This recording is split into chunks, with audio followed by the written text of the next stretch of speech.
Hey, it's Andrew Cap, otherwise known as that guy who wrote the last Law of Attraction book you'll ever need to read, and my new book, Three Words I Use to Sell 100,000 Books. Catch me on the Jesse T Show.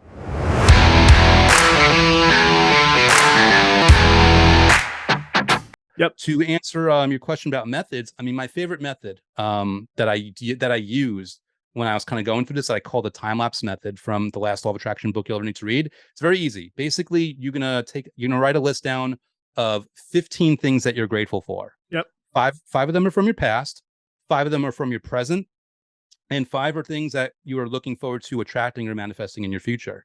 And they're all written out in the present tense, whether because when I'm grateful for my awesome apartment, does that mean that I live there, that I am living there, or that I'm going to get it? You don't know. It's all in the present tense. So you write these 15 things out, five past, five present, five future, and then you jumble up the list.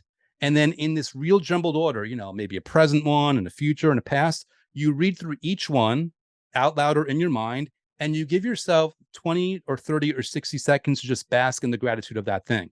Beautiful. And the real power and cool thing about this method Yep. is that 2/3 of that list, even by the cynical standards of society, it's real, it's true. Meaning the gratitude that you feel for 2/3 of that list has a level of certainty and confidence and power and enthusiasm that just can't be faked. But because we as humans don't downshift psychologically very easy, those five future ones that are interspersed will have the same level, whether you believe energetically in the universe or you just believe in the power of your subconscious mind. It will have that same level of power, that gratitude. So you are simultaneously feeling wonderful about what you have, thereby attracting and inviting more, and putting a little bit of an extra, speed boost into the future stuff and helping that come along as well in a very dynamic process that only takes 5 or 10 minutes. Yep.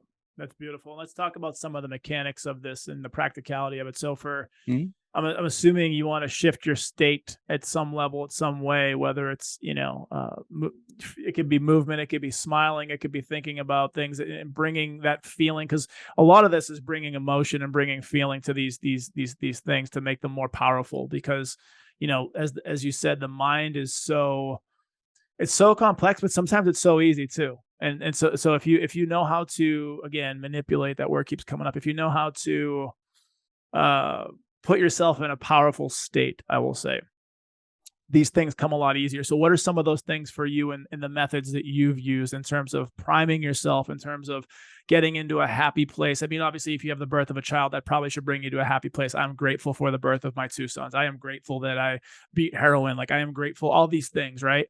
Mhm. What about for you in terms of specifically getting into a feel good state, dropping into that, whether it's through something physical, mental, emotional? What are some things you use?